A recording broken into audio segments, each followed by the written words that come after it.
Do Jesus really possess the authority over your life? Pag bulay-bulay mo natin, pag pinag-isipan ba natin ang pangalan ni Jesus at yung kanyang mga katuruan, ito ba'y talaga nagtataglay ng kapangyarihan sa iyong buhay?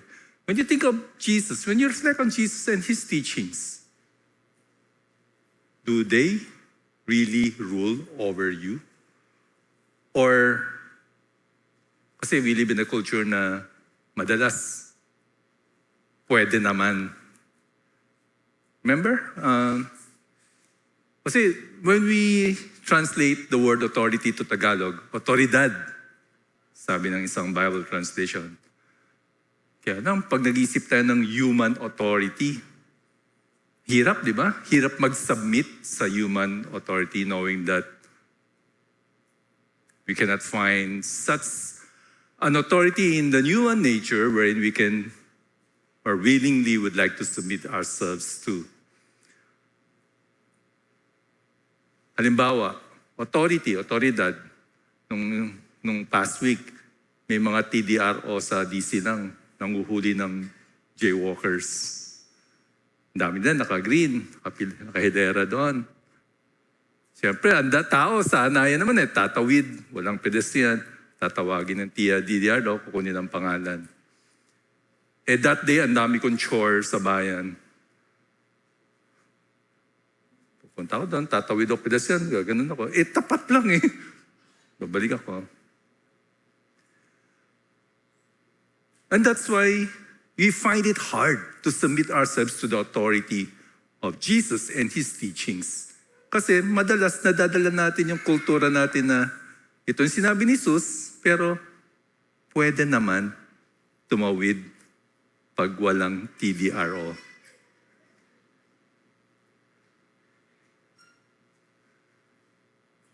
So as we reflect on God's words, as we reflect on the authority of Jesus, do we find ourselves just like the scribes, the Pharisees, challenging the authority of Jesus over us? When we say, Lord, do we really mean it? Di ba pag sinabi natin, Lord, ikaw ang aking Panginoon.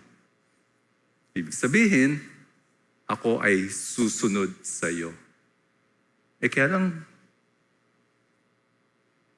pwede naman, paminsan sundin, pwede hindi. And so today we will look at Luke towards the end of chapter 19, and then we cover the whole chapter 20. And in here, we will find the scribes, the Pharisees, challenging the authority of Jesus. And we will look at how Jesus responded to such pinaliliit ng authority in Jesus ng mga Pariseo. And from there, we will learn 4 lessons on how we should really respond to the authority of Jesus over us. Let's begin with chapter 19.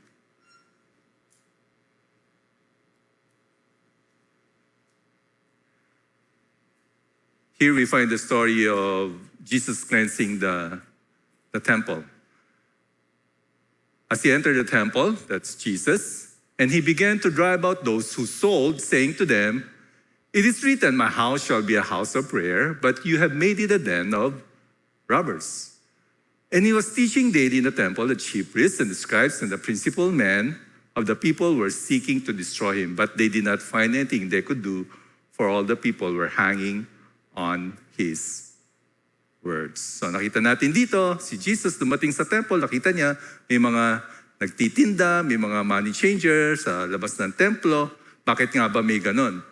Kasi yung ceremonial law ng mga Hudyo, dapat magdadala ka ng hayop na inalagaan mo without blemish, dadalhin mo sa temple for sacrifice. But then, to make it convenient, itong mga religious leaders nakaisip ng pagkakakitaan. So they're selling the animals. So instead of me going and raising my own sacrifice, I'll go there and just buy one. And in order to buy one, I have to go to the money changer first. Papalitan ko yung pera ko kasi may special coins na pwede kong ibili doon sa sacrifice para maging maganda yung sacrifice. So, doble kita. And Jesus saw that. And he was angry with that. And so, he cleansed the temple of the word that Jesus used here, the Bible uses here, robbers, magnanakaw. A den of robbers. Because these religious leaders are robbing the people of that right attitude, right spirituality with regard to offering the sacrifices. Kaya, pinagtabo yan niya, itong mga den of robbers. There we find the authority of Jesus comes from God. He cleansed the temple of evil practice, for he demands holiness. Ano po mga aral ang makukuha natin dito?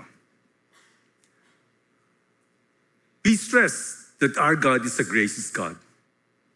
As a matter of fact, we are here because of the grace of God that he poured out upon us. If we hear our own stories, each of our story, we will recall our own failures, ang ating kasalanan. And then we also reflect and rejoice with the grace of God. That's why we're here.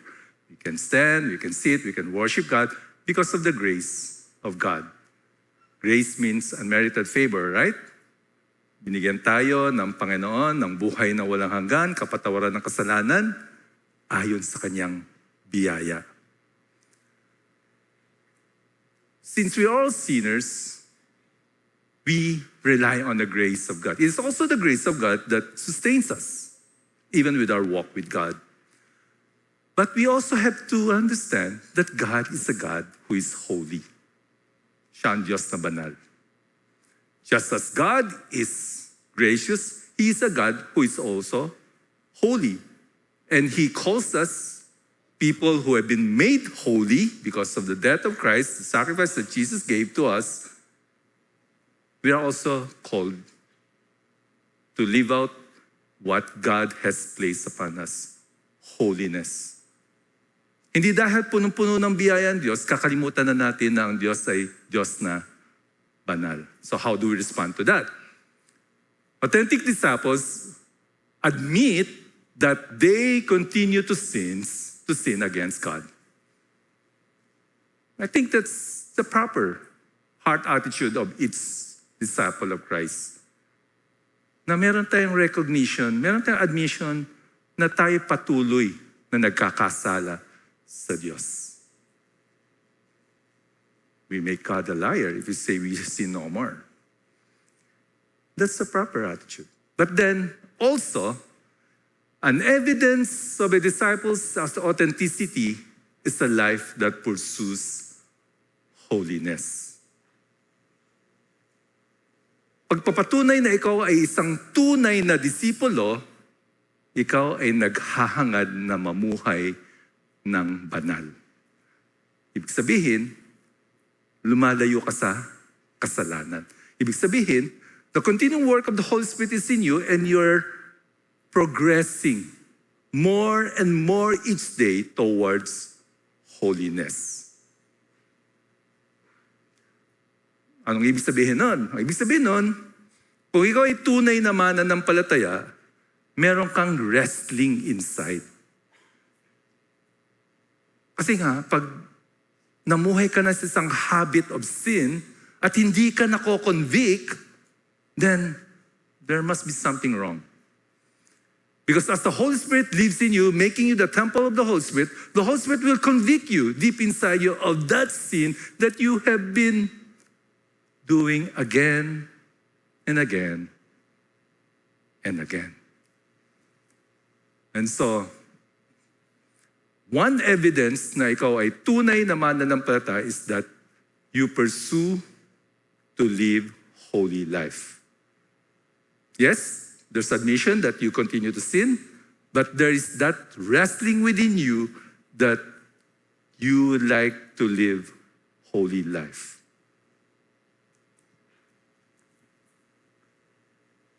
when we talk about following the authority of Jesus, one way to do that is to pursue holiness persistently. Persistently. I'm in a good mood today. Halata ba? O mukhang galit? I'm in a good mood today because today, as people were coming, I was standing outdoor welcoming people. Two people with authority said, Pastor, maliit na. Kaya masaya ako today. Papakain ako mamaya sa baba, merienda.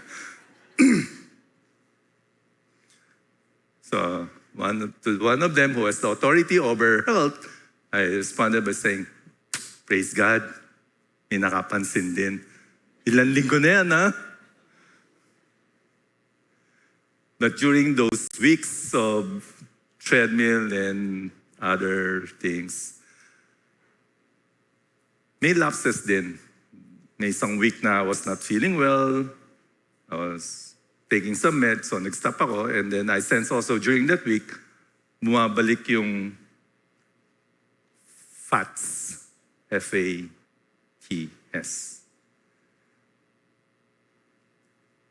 And that doesn't mean that just because I reach a certain point, it means I can stop.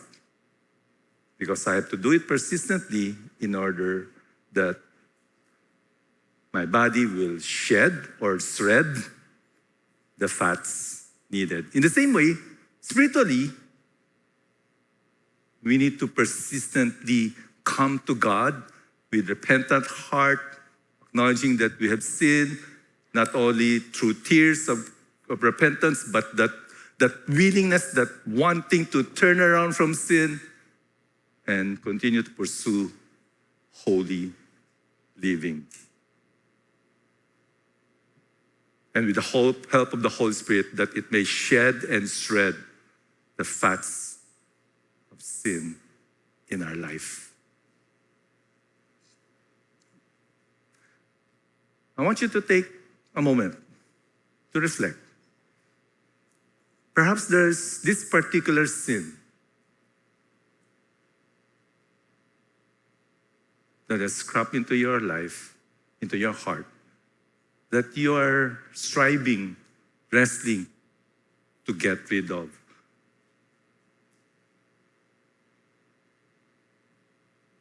Pagbulay-bulayan po natin this moment. I give you a minute. Pagbulay-bulayan mo, may sense ka na hindi ito gusto ni Lord, pero patuloy mong nagagawa. It could be a sin of indirect pornography. Dahil there's a sense of satisfaction that whenever you look at those pictures, those videos, maybe that's one. Maybe you would like to come to Lord at this point and say, Lord, this is what I struggle with. Panginoon, tulungan mo ako.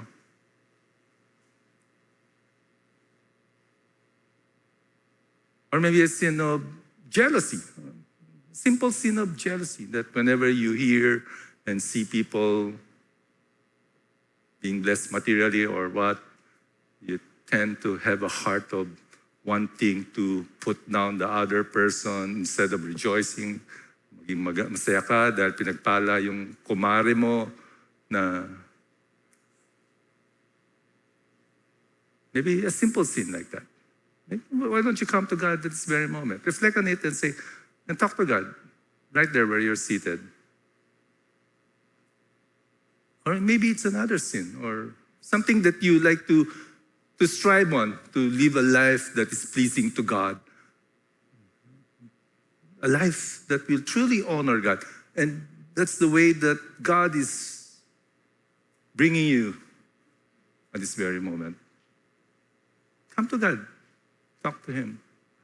You may want to close your eyes, meditate a little.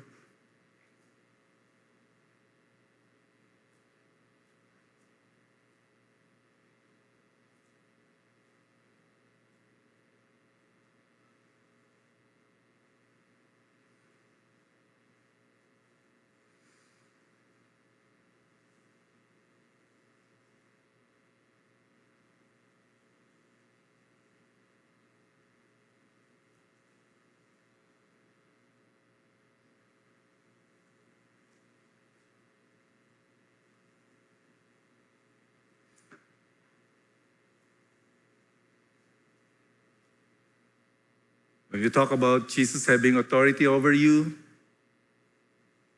then what this passage is telling us, pursue holiness persistently. Let's continue. Luke chapter 20, in verse 1. One day as Jesus was teaching the people in the temple and preaching the gospel, the chief priests and the scribes with the elders came up and said to him, "Tell us, by what authority do you do these things? Or who is it that gave you this authority?" And Jesus answered them, "I also ask you a question. Now tell me, was the baptism of John from heaven or from man?" And they discuss it with one another, saying, "If we say from heaven, he will say, 'Why did you not believe him?' But if we say from man, all the people will stone us to death, for they are convinced that John the Baptist was a prophet." And so they answered that they did not know where it came from. And Jesus said to them, "Neither will I tell you by what authority I do these things." So patuloy na gustong itrap ng mga scribes si Jesus. Binigyan ng isang katanungan na mahirap sagutin. Kasi nga, pag sinagot ni Jesus na ganito, hindi rin naman nila tatanggapin eh. And so, by throwing back that question, they were not able to answer. And by that, Jesus was able to demonstrate that he possesses the authority that comes from God as attested in John's baptism.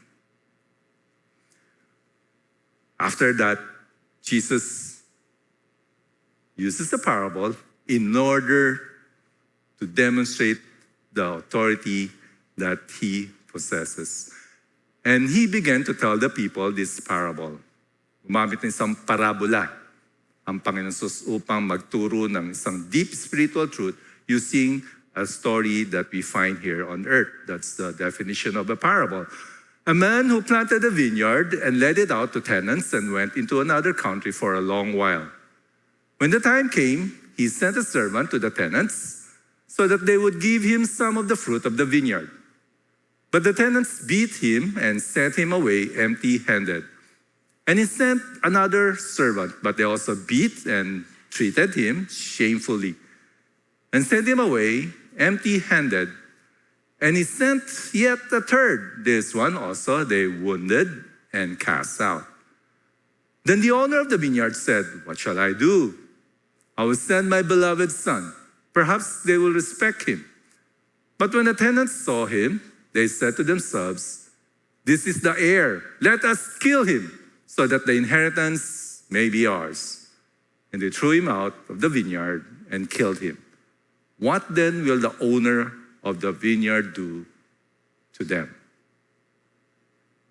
Anong palagay niyo ang gagawin ng owner ng vineyard? Padala siya ng 3 servants upang kolektahin yung harvest, part of the harvest of the vineyard. Ni-reject yung mga servants, although alam nung tong mga tenants na yung mga servants na ipadala ng amo, ng may-ari. Pinadala yung anak. Baka naman kasi servants lang yung pinadala ko, di padala ko yung anak ko, siguro naman ibibigay na nila yung dapat ibigay sa owner.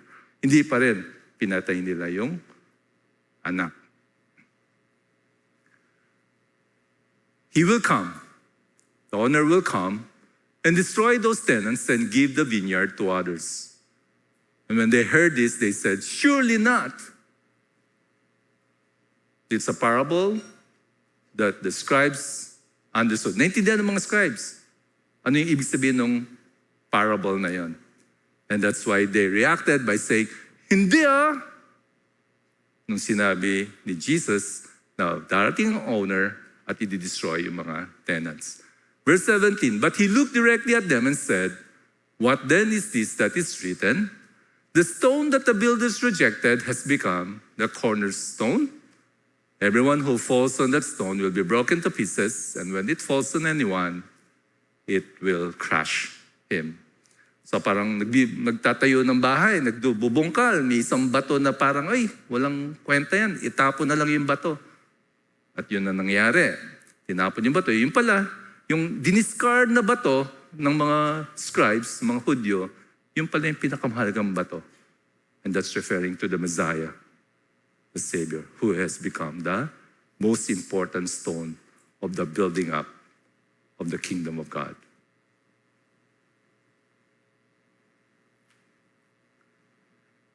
So scripture, when you go through Old Testament, you go through the Revelation, prophetic books, you see and find the expression or the phrase, day of the Lord.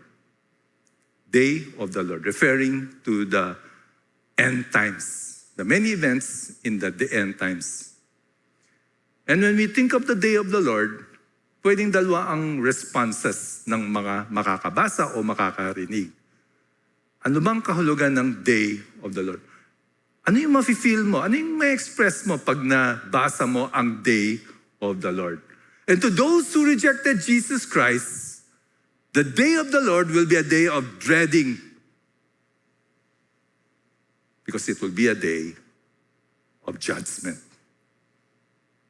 May paghuhusgang darating tulad ng parable na tinuturo mula dito. It will be a day of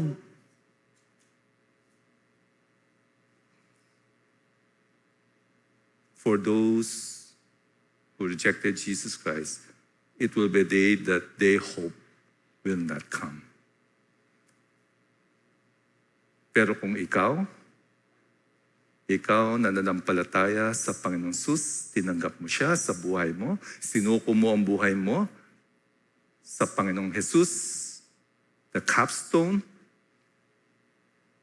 ikaw ay isang mananampalataya na maghahangad ng day of the Lord. You will anticipate and look forward to that day of the Lord. Because just like this quote that has been quoted from Psalm 118 verse 22, the stone that the builders rejected has now become the cornerstone, which is Jesus. Yung tinanggihan ng mga Hudyo, ng mga scribes, ay siya ang naging pinakamahalagang bato kung saan ang kaharian ng Diyos ay nakasalalay.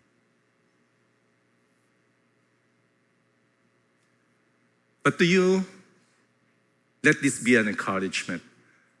Ang Day of the Lord ay isang araw na aayawan ng mga tumanggi sa Panginoon. Pero kung ikaw,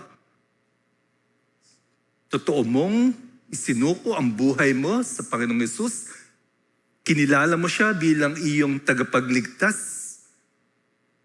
nasilayan mo ang kanyang biyaya, ang kanyang pagmamahal sa iyo, at ikaw ay nagsisi sa iyong kasalanan, at ikaw ay naging tagapagsunod ng Panginoong Hesus. The day of the Lord is a day that you look forward to. At ito dapat ang ating nasa sa puso. Each believer should look forward to that day of the Lord. With authority, Jesus, the cornerstone, declares that he will return and bring judgment to those who rejected him. Let's go back to the parable of the talents. Remember that one who was given 1 talent, he rejected Christ instead to live out what God has given him, all the resources. Instead, he just splurged it and hid it, and he didn't do anything because in his heart, I don't want you, Lord. Hindi kita kailangan. Gusto ko ang buhay ko. Masaya ako sa buhay ko. Susundin ko ang kagustuhan ko. I don't care if you possess authority or not. But to you who have submitted to the authority of Jesus Christ,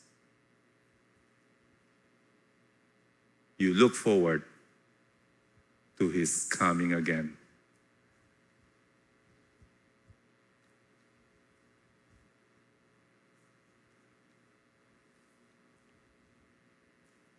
Because on his return, on that day of the Lord, as you give account with your life, your resources, and everything that God has entrusted you, you look forward to his coming again.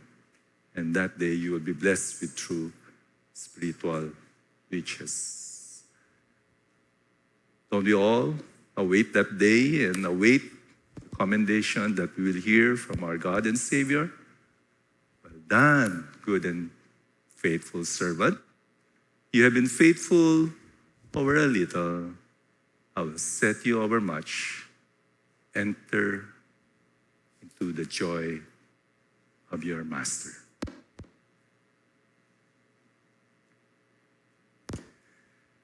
And so, knowing the authority of Jesus Christ, let us practice stewardship faithfully.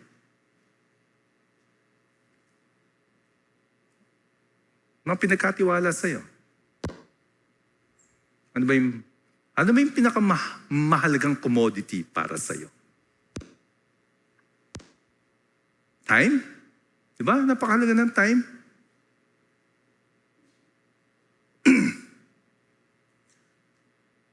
Time. Yung time mo, napakahalaga yan. So, how are you faithfully managing your time? Is it all for yourself? Is it all for your pleasures? Is it all for your satisfaction? Or is it placing it before God? How about tithes? The provisions that God has given you. Are you faithfully handling that?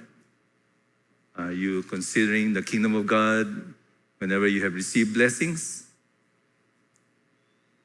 Is it a struggle to give back to God a portion of what God has blessed you with? Or is it out of a cheerful heart? Lord, thank you for these blessings. I want to give back a portion of what you have given me for your kingdom, for your church, for your work. Yung talent na binigay sa'yo, baka hanggang ngayon, nasa museo pa. Museo, ibig sabihin, nakatago, hindi nagagamit.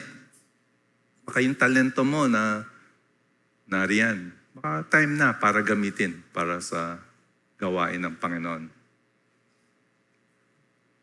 Step forward. Be aggressive. Assert that one in this life, the only life that you have, go forward and serve the Lord.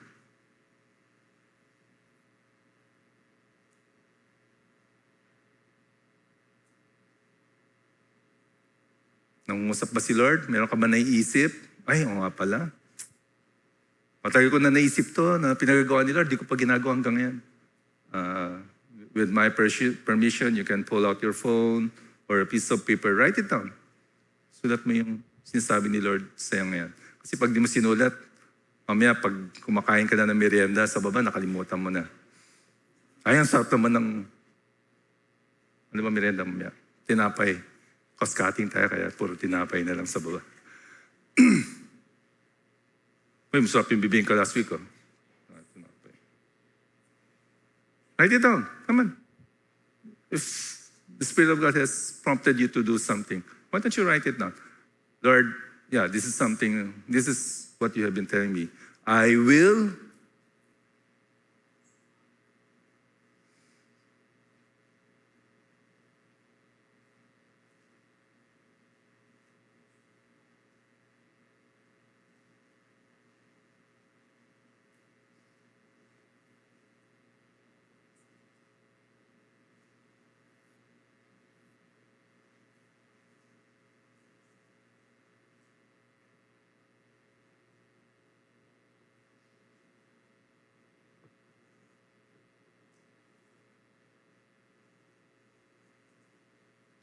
bullet point lang ha. Huwag ka na mag-essay dyan ha. I will stop playing ML during worship service.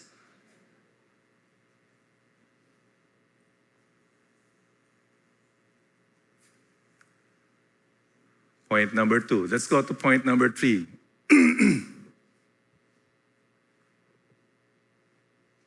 So after telling that parable, siyempre nagalit na naman itong mga scribes. Hanapan natin ng question trap ulit, si Jesus. The scribes and the chief priests sought to lay hands on him at that very hour, for they perceived that he had told this parable against them. Nagets ng mga scribes na yung parable ay patungkol sa kanila, sila na nagre-reject kay Jesus Christ. But they feared the people. Verse 20, so they watched him and sent spies who pretended to be sincere that they may catch him in something he said, so as to deliver him up to the authority and jurisdiction of the governor. So that they asked him, Teacher, we know that you speak and teach rightly and show no partiality, but truly teach the way of God. Verse 22, is it lawful for us to give tribute to Caesar or not? Trap question. Jesus, kailangan ba kami magbayad ng taxes kay Caesar? Nasa Roman rule ang mga Hudyo that time. Kung ang sagot ni Jesus ay, oo, ay may grupo ng mga Hudyo na galit sa Roman Empire. So pag sumagot si Jesus ng oo, ay di sabi ng mga Hudyo na galit sa Roman Empire, magagalit din kay Jesus. Eh pag sinabi naman ni Jesus na, hindi nyo kailangan magbigay ng taxes, eh di gagamitin yun against Jesus, which interestingly, kahit yung sagot ni Jesus ay iba, ginamit pa rin when they were persecuting and putting Jesus to the punishment. And so, it is a trap question. Whether you say yes, you say no, hahanapan si Jesus ng mali. But, Jesus perceived their craftiness and said to them, show me a denarius whose likeness and inscription does it have? They said, Caesar's. And he said to them, then render to Caesar the things that are Caesar's, and to God the things that are God's. And they were not able to, in the presence of the people, to catch him in what he said, but marveling at his answer, they became silent.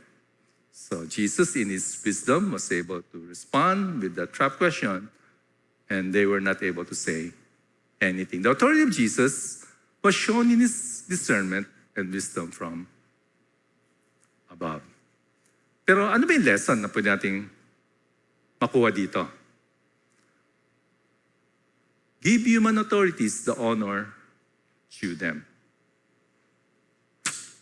Hirap, no? Lalo na sa bansa natin. How are we supposed to do that? But the Word of God states, it is our responsibility as disciples of Jesus Christ to give human authorities the honor due them. In what ways or how? Let us bring that to our Bible study groups.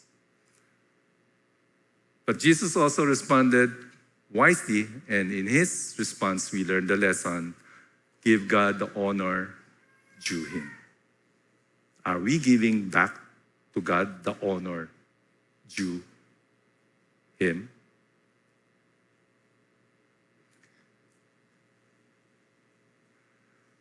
Again, if Jesus possesses authority over you, here's another way we should respond.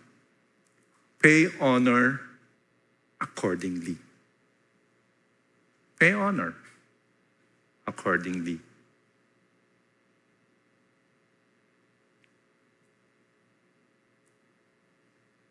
Can you spend a few minutes, reflect on, is God telling you to pay honor, especially to God? Are you giving him the honor due him? For he is the God who is over all, the sovereign God. And you recognize na ang Panginoon ang may kapangyarihan sa buhay mo?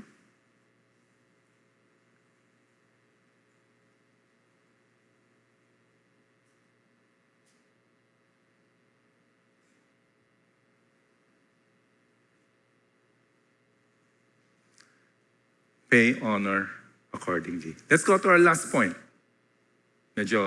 Last point, pero medyo mahaba-haba. Okay? So after wisely responding to that trap question that the scribes gave to Jesus, meron namang mga Sadducees ang pumunta. Imagine, in one chapter, ilang beses question yung authority in Jesus, setting up traps after traps. There came to him, to Jesus, some Sadducees, those who deny there is a resurrection. Yung mga Sadducees, sila yung part ng scribes na hindi naniniwala sa resurrection. Kaya nga sila ay Sadducees. Ikaw ba naman? Hindi ka ba malulungkot kung ang buhay ay pag natapos dito, wala na? Hindi ba? Nakakalungkot naman yun. Kaya, they are Sadducees. They do not believe in the resurrection. Verse 28, and they asked him a question, saying, Teacher, Moses wrote for us that if a man's brother dies, having a wife but no children, the man must take the widow and raise up offspring for his brother. Ito yung mga law nila before. Pag namatay daw yung isang, namatay yung isang husband, yung wife walang anak, dapat pakasalan yung wife ng next brother. And nangyari, there were 7 brothers. The first took a wife and died without children. And the second and the third took her, and likewise all 7 left no children and died. Namatay daw yung 7 brothers na pinakasalan yung same woman, dahil sila walang anak. Verse 32, afterward the woman also died. Namatay na din daw yung wife. Verse 33, in the resurrection, sa pagkabuhay muli, therefore, whose wife will the woman be? For the 7 had her as wife. I'm restraining myself from making a joke. Help me. Sabihin ko ba? Huwag na.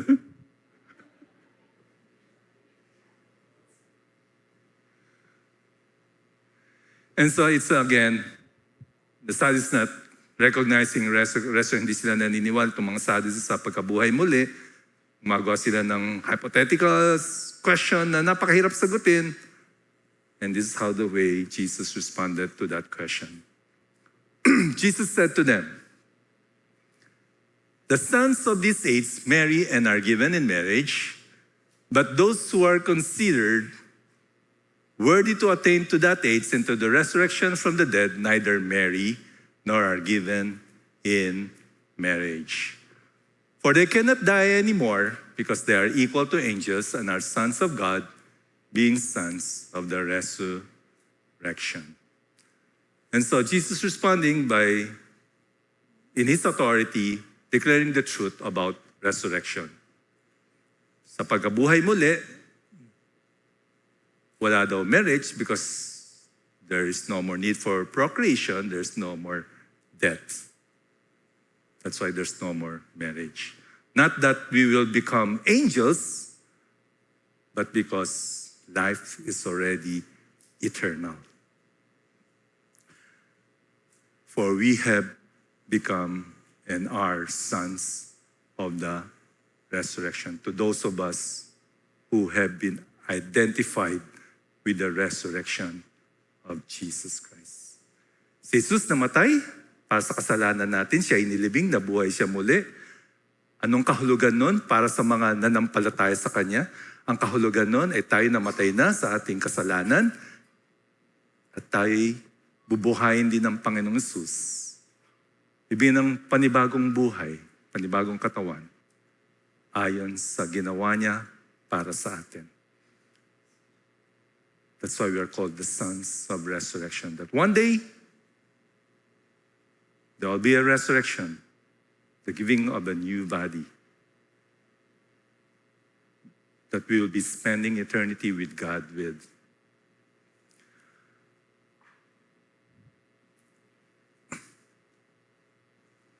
With authority, Jesus teaches that believers will be resurrected to life, eternal, where procreation and death are no more. Let's look at some of the verses declaring to us, teaching us, telling us about heaven. Let's start with the present heaven. See, Stephen, one of the disciples, when he was stoned to death, he got a glimpse of the present heaven. Found in Acts, beginning of verse 55. Stephen, full of the Holy Spirit, gazed into heaven and saw the glory of God and Jesus standing at the right hand of God. And he said, "Behold, I see the heavens open and the Son of Man standing at the right hand of God." But they cried out with a loud voice and stopped their ears and rushed together at him. Heaven is a real place. And he led them out as far as the Bethany, and lifting up his hands, he blessed them. This is Jesus. And while Jesus blessed them, Jesus parted from them and was carried up into heaven. And they worshiped him and returned to Jerusalem with great joy and were continually in the temple, blessing God. On the Mount of Galilee, with the apostles, disciples over there, Jesus giving his commission, his last words. All authority has been given to me. Go and make disciples, baptizing them in the Father, the Son, and the Holy Spirit, and teaching them what I have taught you. Even with that commission, Jesus declared his authority. In Acts 1, found in verse 11, this Jesus was taken up from you into heaven will come in the same way as you saw him go into heaven. In John 14, let your hearts not be troubled. Believe in God, believe also in me. This is Jesus speaking. In my Father's house are many rooms. If it were not so, would have I told you that I go and prepare a place for you. And the place that Jesus is prepared for us in heaven was done by his sacrifice on the cross when he died for you and me, paving the way for us to be made holy, na pwede tayong dumating sa presensya ng Diyos sapagkat ang paglilinis ng ating kasalanan ay natupad na at ito'y sapat nung Panginoong Hesus ay namatay para sa atin. And Jesus will one day descend back from heaven. So what happens when a believer dies? After Christ's resurrection, the scripture states that to be absent from the body is to be present with Christ.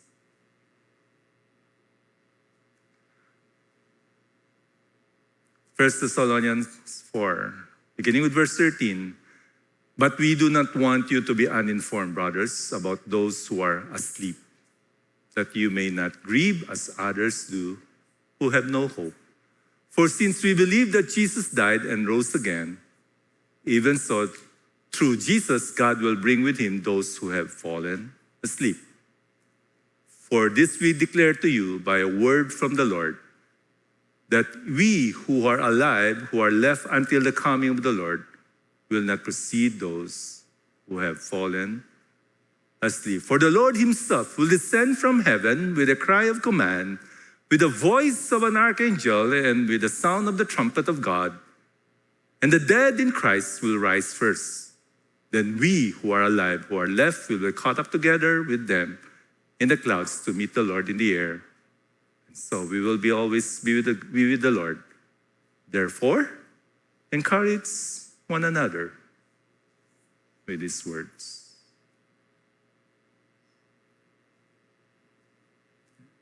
And there is the resurrected eternal life that God, Jesus, has accomplished for us. In 1 Corinthians 15, binigyan ni Paul ang comparison ng what we have now, this body, in comparison to the resurrected body that we will have in the future. This is earthly, the resurrected one is of heavenly. This is perishable, the resurrected one is imperishable. This is of dishonor, the resurrected one is of glory. This is of weakness, the resurrected one is of power. This is of natural, the resurrected one is of spiritual.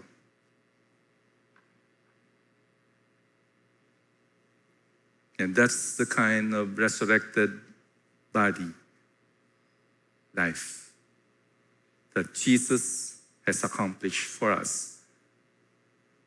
He died on the cross, made available for those who believe in Him.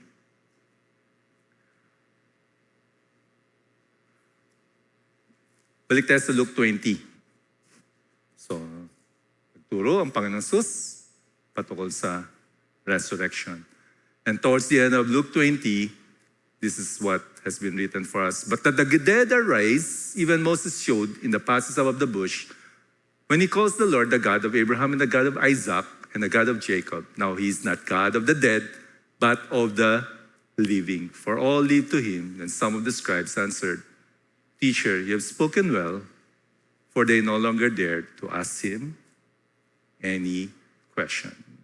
Here we find that with authority, Jesus affirms the truth of resurrection by stating that Moses called upon God as the God of the living.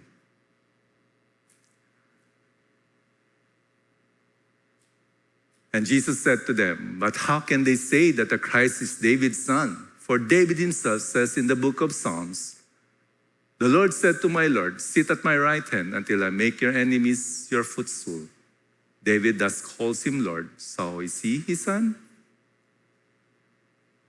And here we learn that the Lord quoted Psalm 110, verse 1, stating that with authority, Jesus affirms the truth of resurrection by stating that David called upon Jesus as Lord, who came from his lineage. So, when we say that Jesus has authority over us, kung tayo ay nagsasabing may kapangyarihan ang Panginoong Hesus sa buhay natin, kung tayo tumatawag sa Kanya ng Panginoon, Lord, how do we follow Jesus? Prepare for resurrection eagerly.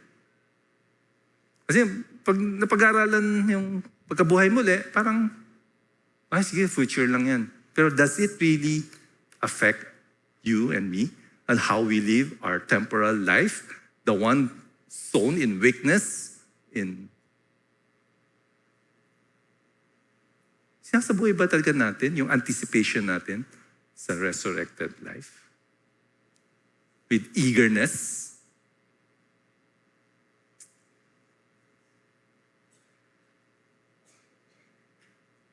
Are we really preparing for that? Tinubos ka ng Panginoong Sus, pagkakaroon ka ba ng buhay na walang yan, pagkakaroon ka ng buhay na pagkabuhay muli. Pinagkahanda mo ba yan?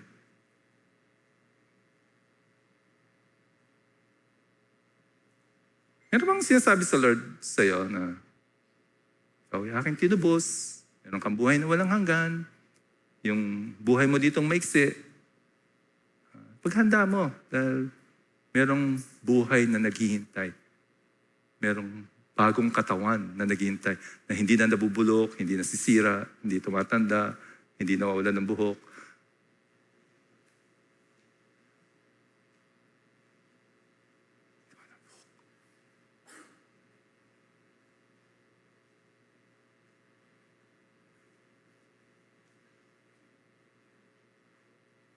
Really? Seriously?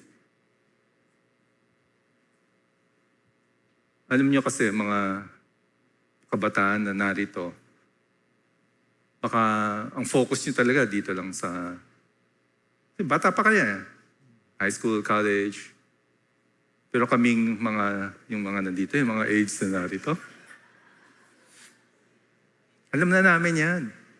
Pagdaanan na namin yan, yung buhay na ganyan. Kaya dito, bibigay na talaga ng oras, naglilingkod sa Panginoon, nagbibigay para sa gawain, kasi alam na namin yan.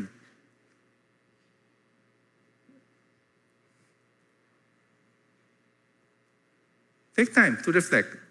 How are you living out the truth that God will raise you again from the dead, giving you a resurrected body?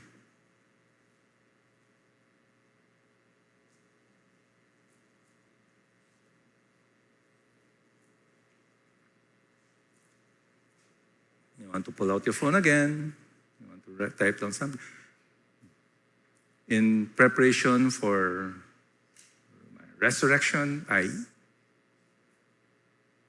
will. Sa paghanda, sa buhay na walang hanggang pagkakalob sa akin, pagdating na araw with the resurrected body, ako ay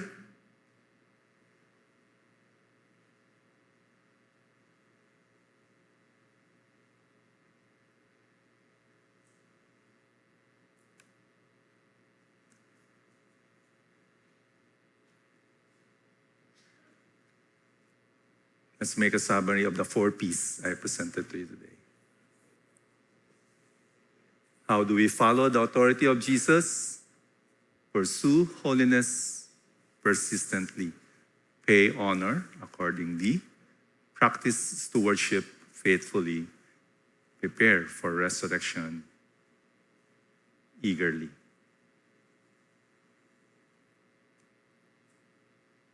Now, the next time na tumawag tayo sa Panginoong Jesus ng Panginoon, let's reflect on what we mean by that. Pag sinabi yung Panginoon, talaga bang sincere ka na tinatawag mo siyang Panginoon? Sincere ka ba na sinasabi mong, Lord, you have the authority over my life? At when you sense that God is prompting you, now respond with what we have learned today. Perhaps one of these 4 points, or maybe all 4.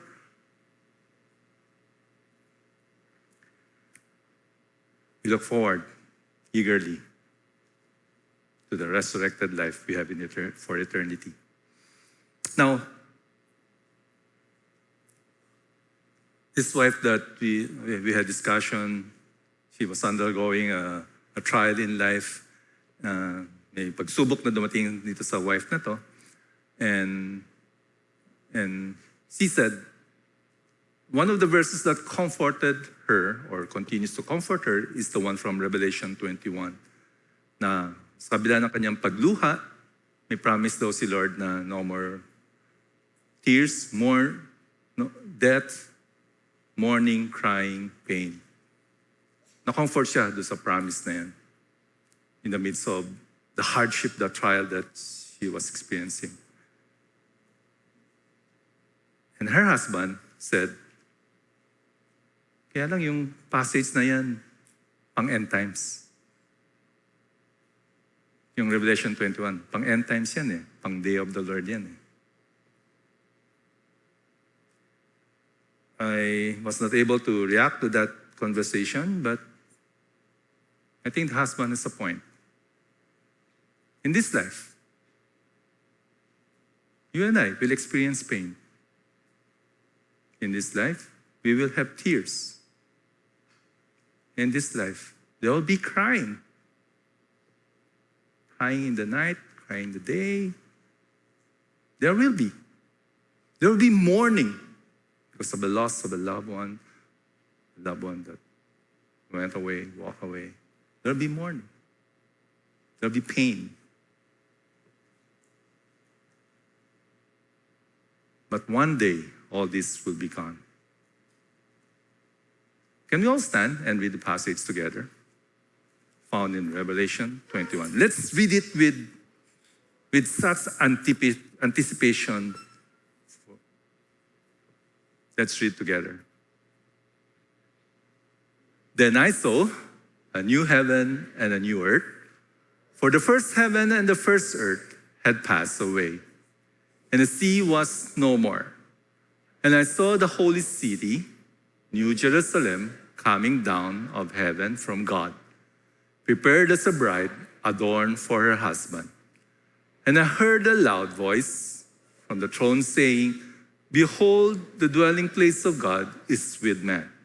He will dwell with them, and they will be his people. And God himself will be with them as their God. And he will wipe away every tear from their eyes. The death shall be no more.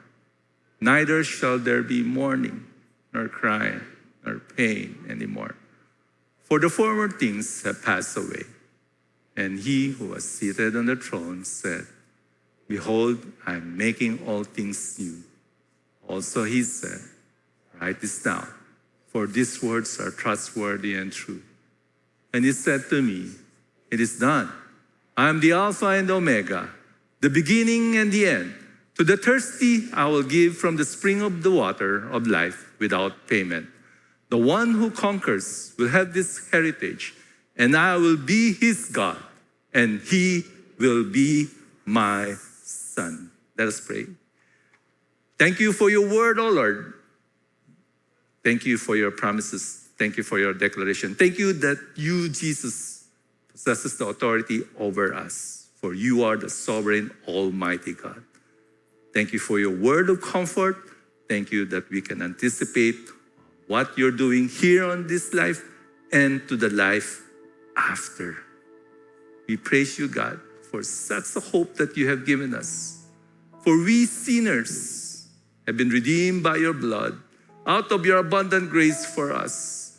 While we see the torments of this world, we see the pain that we all suffer, we look forward to the day, O Lord, the day of the Lord, where you, O Lord, return again to take your bride, we, your church, to spend eternity with you, where we'll see you face to face and rejoice, worship gladly all the rest in eternity. We give thanks. We pray in Jesus' name. Amen.